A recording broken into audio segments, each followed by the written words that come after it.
get me.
I'm proud of you, Jordan. You don't have any dislocated shoulders.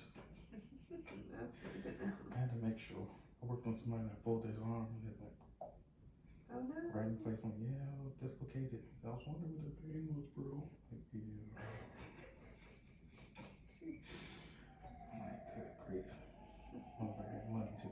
Everybody there had like great jobs and 401k plans and shit. I'm like, Mm-hmm.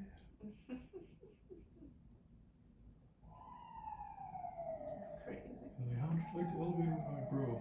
You have to put your own key card. Do you have one? I don't know, bro. You know I have one. Right, You know I don't exactly. fucking live here. Right. And if I did live here, I would know about it and it wouldn't be a big fucking deal. So shut up. Yeah, they be asking questions for a reason. Mm-hmm. Just to see where you at.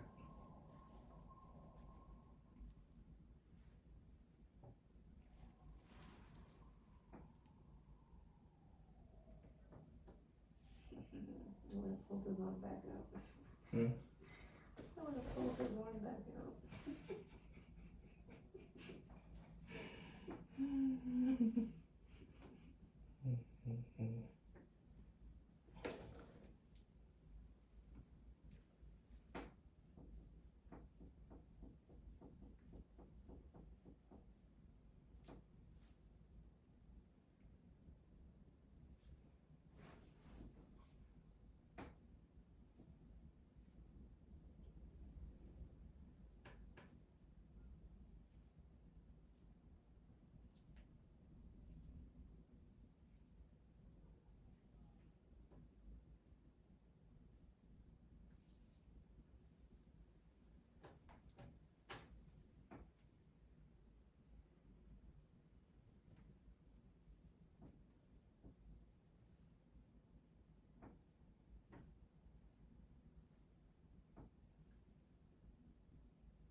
I'm pretty strong. You can take the pain. I'm practicing my PDSL. Hey, you gotta. That's what I was watching lately. 50 Shades of Blacker with Marlon Wayans, the funny version of it. Remember 50 Shades of Grey or whatever? Yeah. I need to see that now. You be putting me onto everything, though. Oh man, it's fucking stupid, but it's funny. And they were talking, you really know what Sit on the happens. beach reading the books. See? Okay. Yeah, he put her on to some new shit, and he wanted some adventure. And Marlon Wayans, I gotta try to keep my paint tolerance at a different level. I know. Yep. Because you never know and you gotta do this to end in 69. You need muscles for that. All those porno type of movies where people are like, I could do it, like, man, please. Right, you gotta be in some shape. I mean, it ain't easy just lifting up a body, even if somebody only weighs 100 pounds. Think about curling 100 pounds like 2 times. That's 200 pounds if you really think, you know, your rep wise. If you do that 5 times, you're gonna gas out. Yeah, while she's like just getting started. Exactly. And that's what I meant, we gas out. Because we don't know we don't have the endurance. And we're just thinking like, oh man, I got the biggest dick in the world, I'm gonna do this, and she gonna. Now, like, if you come too fast, what the fuck is the big dick in the world gonna do for you? It don't make no sense. So I'm like, you may have the biggest dick, but she got the best pussy in the world. And it's gonna make you come in 2.2 seconds. So your little useless big dick ain't gonna do shit for her. But we don't realize that shit until it's too late, you know. We get it, but later.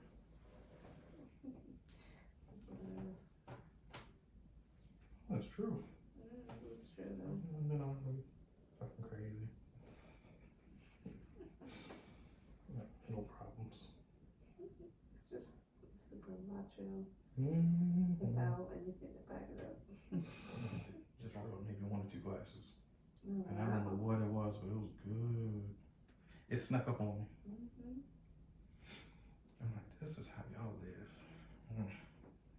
On the skyline, catching helicopters and crazy. White people don't want for nothing. Yeah, I know what struggle is. And so I feel a little sorry, because it's like, yeah, all your life you've just known privilege. And I'm not saying that's your fault. I'm just saying that's how your family, they probably almost like, somehow down the line, it came down to somebody owning something. Like your family just didn't get rich last year or 20 years before you were born. Generational wealth, that's what the word's in there, generational. It had to happen over generations. It ain't happened just one generation, maybe, but that's kind of hard. Normally it's happened because of shit that's happened through war, Civil War on up from World War I, II, III. Somebody got rich off the blood of somebody else. Didn't have to have slaves. You could have just been a warmonger. You could have been somebody who provided bullets and ammunition for the war. Some people profit off of war. Like, it's just easy for them, you know? And that's why wars bring money. Definitely a business. It's definitely an economy in itself. And so those families, you didn't own slaves, but you damn sure it's blood money. You profit off of something, drug, rehab, jail cells to something like businesses. They brought real estate. Real estate you probably don't even own. You probably sold it from somebody or sold it from somebody that it's claimed by somebody else. And I wish they would have an audit for every real. I don't know how they would do it, but it would be great. Because I'm pretty sure most land is not owned by white people. It's probably been stolen or doctored, and the deed has been altered some way. Maybe the person died and they didn't let the other family members know. Because you know, back in the day, there was no registry. Still to this day, Maryland, if you die after 90 days, it goes to the state. If none of your next of kin are notified, yes, your house, your property, unless it's in a state. Estates are different. That is protected. Because you actually have a lawyer, blah, blah, blah. You set up, the policy. Estates are, protected. But if you just have a basic will or no will, after 90 days, nobody claims your property, goes to the state. Bank accounts are the same way. Like if I die, is Capital One going to contact my mom? No, I have to actually put her on my emergency contact list. Then they might send her a letter. But if you don't know to do that, your money goes to them.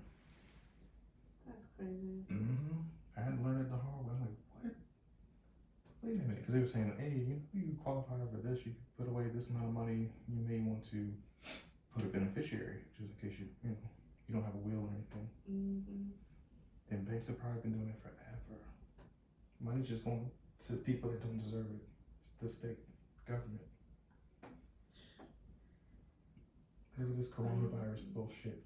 It's basically they're allowing Johnson & Johnson, which, I'm all for it, but who's going to profit off of all of this? All those stakeholders, they all got in bed and said, hey, why don't we put money in, have a third vaccine, and we'll back you. We'll give you extra money, because they're going to make billions, super billions over the next 5, 10 years. Because this vaccine's going to be around forever, just like any other vaccine. So they're going to triple in just 1 year what they put in the first year. Then the second year, 6 times. Then the third year. it's just gonna keep going up because this is something that every year you're gonna have to get a new vaccine every year. It doesn't last forever. You see what I'm saying? Like it's so fucked up. Generational wealth. So the next generation for them growing up, they'll never have to work ever. Like ever. Cause that's big pharma. Like wow. But they know that we don't have millions and hundreds of millions and not billions to contribute and be a part of that. They know that. Some of them do. Oprah, Will Smith, maybe The Rock, but that's a few. Very, very select few. And The Rock and Will Smith probably not gonna give half their money just for that. Because you're asking too much. You're asking $250 million. Like, nigga, I only make $50 million a movie every year. You're talking about $250 million. Even though I would, but you know what I mean? They're thinking like, okay, if I lose this, remember they're just actors. They ain't in school for math and science, stuff that you know or I know.